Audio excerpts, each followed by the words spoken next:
ანუ პირველ რიგში მე მინდა კიდევ ერთხელ უპირობო სოლიდარობა და მხარდაჭერა დავუფიქსირო რეჟიმის ყველა ტყვეს. დღეს იყო მათი ნაწილი სასამართლო პროცესი და წარმოუდგენელი რამ რაც თქვენც აღნიშნეთ ეთერში, აი ყველანაირი გაუმართავობა და უბედურება სჭირს ამ სისტემას, რომელსაც სასამართლო სისტემა ჰქვია და მართლმსაჯულებას უნდა ემსახურებოდეს, მაგრამ ყველანაირად ჩამოშლილი არის ეს სისტემა და სამწუხარო არის რომ აქამდე მოვიდა მდგომარეობა მიუხედავად იმისა, რომ ძალიან ბევრი წელი აშკარად ჩანდა, რომ ივანიშვილი 2012 წელს ხელისუფლების ცვლილების პირველივე დღეებიდან ემზადებოდა იმისთვის, რომ საქართველო მოეყვანა ამ უმძიმეს მდგომარეობამდე და სწორედ ამას ემსახურებოდა ის მანევრირებები, მე უკვე ამას რეფორმებს აღარ დავარქმევ, რომელსაც ის სასამართლო სისტემაში ვითომ ადარებდა. და ამაზე მე მქონდა არაერთი წელი ძალიან პირდაპირი და მოურიდებელი მხილება ამ ხელისუფლების, ახლა უკვე არალეგიტიმური ხელისუფლების, ვიცოდი რა რომ სწორედ ასეთ დრამატულ წერტილამდე მოვიდა და ვითარება. უკაცრავად თუ არ იქნებოდა სათანადო რეაგირება. ახლა, როდესაც ჩვენ უკვე რას ხედავთ, რომ ქართული ოცნების დელეგაციას შეჩერებული აქვს ფაქტიურად საქმიანობის უფლება საპარლამენტო ასამბლეაში, ვითომ თავად დატოვეს, მაგრამ სინამდვილეში ჩვენ ძალიან კარგად ვიცით, რომ საპარლამენტო ასამბლეის პოზიცია ქართული ოცნების დელეგაციასთან დაკავშირებით განაპირობა იმან, რომ წარმოუდგენელი მასშტაბის დარღვევები ჩაიდინეს მათ ქართული ხალხის წინააღმდეგ. და ეს დარღვევები არღვევს როგორც საქართველოს კონსტიტუციას, ასევე არღვევს ევროსაბჭოს სტანდარტებს. და ამიტომ ორი პირობა, რომელიც დაისვა, ეს არის სწორედ პოლიტიკური ტყვეების გათავისუფლება და ეს არის ახალი სამართლიანი არჩევნების ჩატარება. აქ ძალიან მნიშვნელოვანია ითქვას ის, რომ ამ ადამიანების გათავისუფლება უნდა მოხდეს უპირობოდ და მე დარწმუნებული ვარ, რომ საბოლოო ჯამში მივახცევთ იმას, რომ ეს ადამიანები გათავისუფლდნენ და დროს წაიღებს, მაგრამ იმაშიც დარწმუნებული ვარ, რომ ყველა ის გამომძიებელი, ყველა ის პროკურორი და ყველა ის მოსამართლე, რომელიც დღეს ჩადის უკანონობებს და უსამართლობებს ამ ადამიანების წინააღმდეგ, მიცემული იქნება პასუხისგებაში. თუ ჩვენ გვინდა რომ შევდგეთ სახელმწიფოდ და მე კიდევ ვინმე აი ესეთი რამ არ დამართოს ამ ქვეყანას, რაც გავიარეთ, ეს უნდა მოხდეს. დამნაშავეს უნდა დაერქვას დამნაშავე და უდანაშაულო ადამიანები უნდა იყვნენ სრულად რეაბილიტირებულები, ხოლო სასამართლო უნდა დაემსგავსოს სასამართლოს და არა იმ სავალალო მდგომარეობას, რომელიც დღეს იქ არის. ასევე მჯერა, რომ იქნება ახალი არჩევნები, არც იმას არ გამოვრიცხავ, რომ ქართული ოცნება უკვე ემზადებოდეს ამ ახალი საპარლამენტო არჩევნებისთვის, მაგრამ ამზადებდეს ხელოვნურ გარემოს, სადაც მას მოშორებული ეყოლება თავისი მთავარი ოპონენტები, ვისაც საზოგადოების მხარდაჭერა და ამ ბრძოლაში მედეგობა აქვს დადასტურებული. ამიტომ კიდევ ერთხელ ვიტყვი, რომ ახალი საპარლამენტო არჩევნები მოთხოვნა როცა დგება ქვეყნის შიგნით თუ ქვეყნის გარეთ, მაგალითად საპარლამენტო ასამბლეაზე, რომელმაც გაიზიარა ქართული ხალხის მოთხოვნა და დაეთანხმა, რომ ახალი საპარლამენტო არჩევნები არის საჭირო, აქ საუბარი არის სამართლიან არჩევნებზე, სადაც საქართველოს მოქალაქეები გადაწყვეტენ ხალხის ბედს, სადაც ივანიშვილის დანიშნული ოპოზიცია კი არა, რეალური ოპოზიცია და რეალური ალტერნატივა იქნება ხალხისთვის ხელისუფლებაში და სადაც ქვეყნის ბედს გადაწყვეტს ქართველი ხალხი და არა რუსი ოლიგარქი. აი ასეთი არჩევნების მოთხოვნა არის და არა ბუტაფორიული არჩევნების, რომლითაც ქართული ოცნება შეეცდება, რომ რაღაც გადატვირთვა განახორციელოს. ამაზე ნურცი ფიქრობენ, იმიტომ რომ ამას არავინ არ გაატარებს და ამ ტყუილს არავინ არ იყიდის მარტივად. კი ბატონო.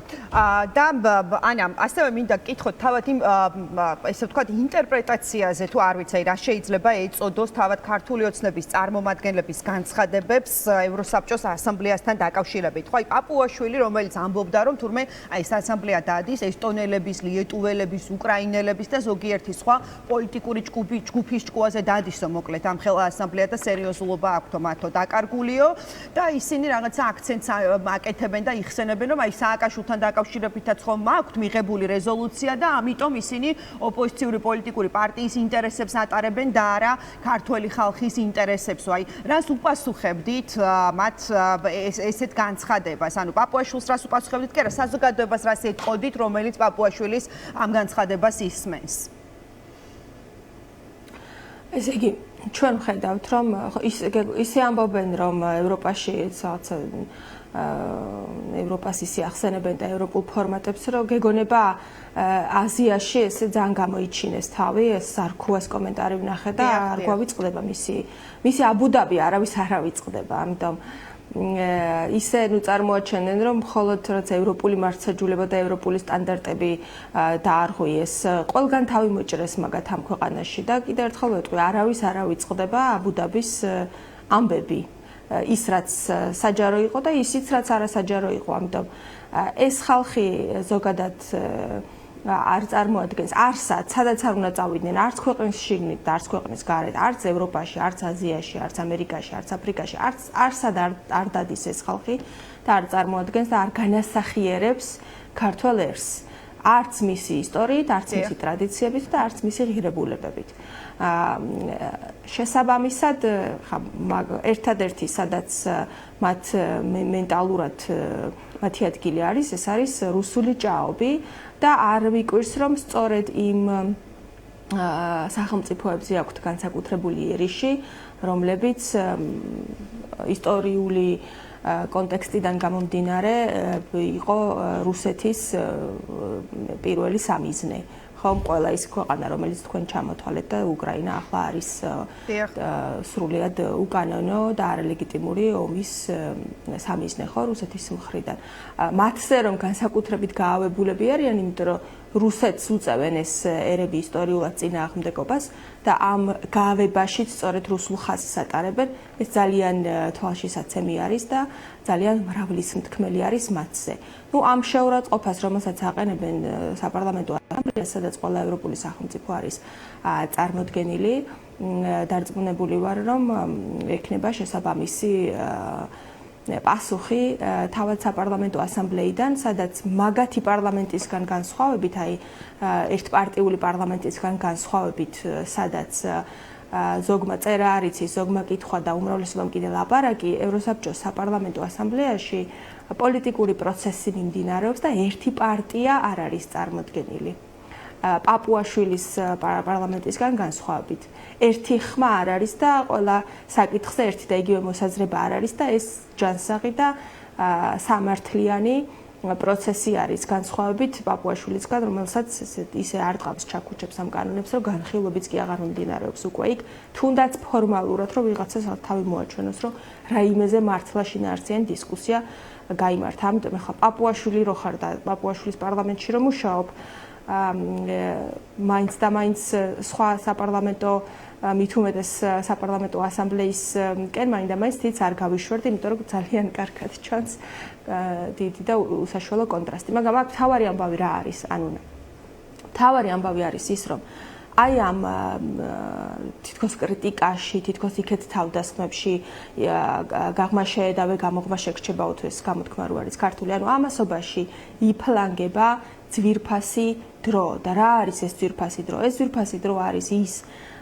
ლიმიტირებული დრო, რომელიც აქვს დღეს ჯერ კიდევ ქართულ სახელმწიფოს საიმისოდ, რომ მან საბოლოოდ დატოვოს პოსტსაბჭოთა სივრცე და შეუქცევადად და სტაბილურად გახდეს ევროპული სახელმწიფოების ოჯახის სრულუფლებიანი წევრი. ეს არის ლიმიტირებული და ძვირფასი დრო. ეს დრო პირდაპირ კავშირშია მოქალაქეების დროსთან, იმიტომ რომ ჩვენ ერთხელ ვიბადებით, ერთი ცხოვრება გვაქვს და აი ამ ცხოვრებაში გვაქვს უფლება, რომ ვცხოვრობდეთ დაცულ სახელმწიფოში, ცხოვრობდეთ სახელმწიფოში, სადაც სიღარიბის, იგნორის და უსამართლობის პირობებში ადამიანები უბრალოდ გადარჩენისთვის კი არ იბრძვიან, სადაც მათ სახელმწიფო აძლევს შესაძლებლობას, რომ განვითარდნენ, უსაფრთხოდ იცხოვრონ, იმის შიში არ ქონდეთ, რომ ქუჩა, სახლი, წყალი, საკვები, ჰაერი საფრთხის შემცველი არის სიცოცხლისთვის და ნებისმიერი სერიოზული გართულების და ჯანმრთელობის პრობლემის შემთხვევაში საზღვარგარეთ არ უწევდეთ წასვლა. აი ეს ამ დროს გვართმევენ, ამ დროს პარავენ და ეს არის აქ განსაკუთრებით დიდი დანაშაული ქვეყნისა და ერის წინაშე. კი ბატონო და ქალბატონო ანა, კიდევ ერთ საკითხთან დაკავშირებით მინდა გკითხოთ. კობახიძემ ახსენა, ტერიტორიული მთლიანობის აღდგენა რეალურია მოთმინების პირობებში, მოვლენები დინამიკურად ვითარდება, არავინ არ იცის საიწავა პროცესები, მაგრამ ვფიქრობ, რომ ნებისმიერი მიღწის მიღწევა არის შესაძლებელი. მათ შორის ის, რაც ჩვენი მთავარი ოცნებაა, ტერიტორიული მთლიანობის აღდგენა, ესეც არის რეალური, თუ ჩვენ გამოვიჩენთ მოთმინებას და თანმიმდევრულად გავყვებით ჩვენს პოლიტიკასო, თქვა გუშინ ირაკლი კობახიძემ და ზოგადად ეს ტერიტორიული მთლიანობის საკითხი ჩვენ გვახსოვს, რომ პირველი ივანიშვილმა გააჟღერა წინა საარჩევნო პერიოდში, ხო და რაღაცა კამპანიაში აქტიურად იყენებდნენ მოკლედ ამ თემას და ვხედავთ, რომ აი კვლავ ირაკლი კობახიძემ ამაზეც რაღაცნაირად გაამახვილა ყურადღება. სხვა ფორმატის ინტერვიუ ჰქონდა მართალია, მაგრამ ყველამ ვიცით, რომ საჭირო მესიჯებს ისინი ყველა სივრცეში აგზავნიან საზოგადოების მისამართით. ხო, აი, რა სიტყვით, ქალბატონო ანა, ამ საკითხთან დაკავშირებით, აი, ფიქრობთ თუ არა, რომ მოსალოდნელია მორიგი სპეკულაციები მათი მხრიდან აი ამ სენსიტიურ თემის მიმართ? ერთი მაგალითი დამისახელოს ვინმე იმ საკითხთან დაკავშირებით, რაც ივანიშვილმა ან კობახიძე რა დაპირებაც ქართველ ხალხს მისცა, ან სამართლიანობის აღდგენის, ან სასამართლოს გათავისუფლების, ან გასაოცარი 4 წლის, ან იმის განსაკუთრებით ყველა თემაა სენსიტიურია, მაგრამ რომ ყველა ემიგრანტ დედას დააბრუნებდნენ და ემიგრანტებს ამ ქვეყანაში დააბრუნებდნენ და აღარ იქნებოდა გახლეჩილი ოჯახები. ან ეკონომიკური, გასაოცარი ეკონომიკური ზრდის, ან ევროკავშირში გაწევრიანების, რომელი ეს ერთი დაპირება შეასრულეს, რომ ახლა ამ დაპირებას ვენდოთ. აი რის საფუძველზე უნდა ვენდოთ. ეს რომ ყველა ქართველის უდიდესი და უმნიშვნელოვანესი და სანუკვარი საკითხი არის, რომ ტერიტორიული მთლიანობა აღდგეს. ეს ხომ ყველამ ვიცით, მაგრამ ისინი რომ არიან ამის შემძლე და მსურველნი რომ ეს გააკეთონ. რის საფუძველზე უნდა ვენდოთ ახლა ამ მორიგ დაპირებას. ერთი ევროკავშირში ხო შეიყვანეს ეს ქვეყანა უკვე ხო მაგას უპირდებოდნენ, შევალთ გავხდებით ევროპის წევრიო.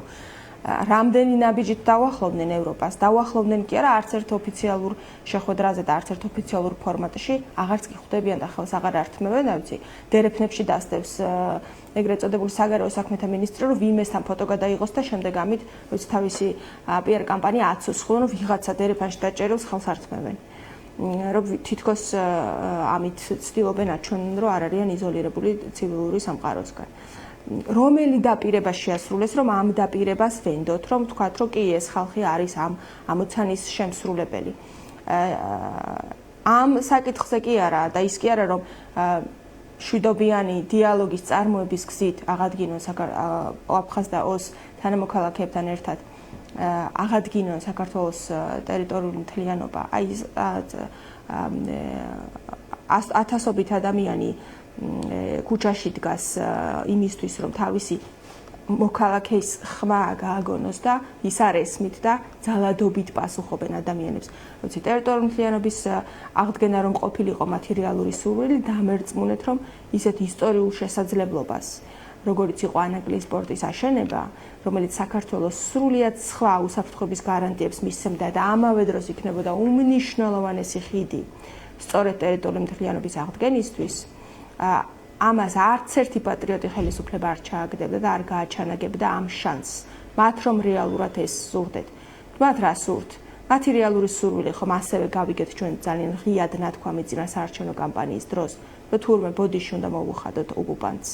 მათი რეალური სურვილი ეს არის, რომ საქართველო იზოლირებული იყოს ევროპისგან, იმიტომ რომ არც ერთი ნაბიჯი მათ არ გადაუდგამთ ევროპისკენ, არც 26 ოქტომბრამდე, არც 26 ოქტომბრის შემდეგ პირიქით ძალიან სერიოზული დარტყმები მიეყენეს საქართველოს იმიჯს და შესაბამისად უსაფრთხოებას და მომავალს ქვეყნისა არც ერთ ინაბიჯი არ გადაუდგამთ აქეთკენ.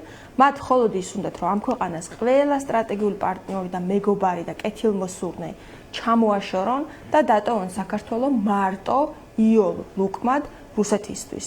და მე ესე ბოდიშების მოხდით ოკუპანტისთვის გააგრძელონ ცხოვრება და ის რომ ეს ასე არ მოხდება ქართულმა ხალხმა ეს არჩევანი უკვე გააკეთა ამ პოზიციის მატარებლები არიან ის ადამიანები რომლებიც დღეს ვეფხია კასრაძის პოზიცია ხა ვეფხია კასრაძემ რომელიც რეჟიმის ტყვე არის დღეს მაგრამ საქართველოს დამოუკიდებლობისთვის და ერთიანობისთვის მებრძოლი ადამიანი არის და ციხეში ყავთ დღეს გამომწყდეული ახლა ასეთი ადამიანები როცა ცხოვრობენ ამ ქვეყანაში ვიცი რომ მას როგორ უნდა რანამუსით უნდა მოსთხოვონ რომ ოკუპანტს ბოდიში მოუხადონ ან დაღუპული გმირების ოჯახებს ან ზოგადად თელ საზოგადოებას რანამუსით უნდა მოსთხოვონ რომ ოკუპანტს ბოდიში მოუხადონ ეს ძალიან მკაფიო და ნათელი რუსული გეგმა არის რასაც ჩვენ ვუყურებთ და სწორედ ამ გეგმის მიუღებლობის გამო გრძელდება პროტესტი ქვეყნის შიგნით, ქვეყნის გარეთ და გაგრძელდება ეს იმიტომ რომ საქართველოს ისტორია თუ რამეს აჩვენებს იმას რომ რაც არ უნდა რთული იყოს ბრძოლა, ქართული ხალხი არასოდეს არ შეეგუება ამ ქვეყანაში საოკუპაციო რეჟიმს. ძალიან დიდი მადლობა ქალბატონო ანა ნაცრიშვილი პასუხობდა ჩვენს შეკითხვებს.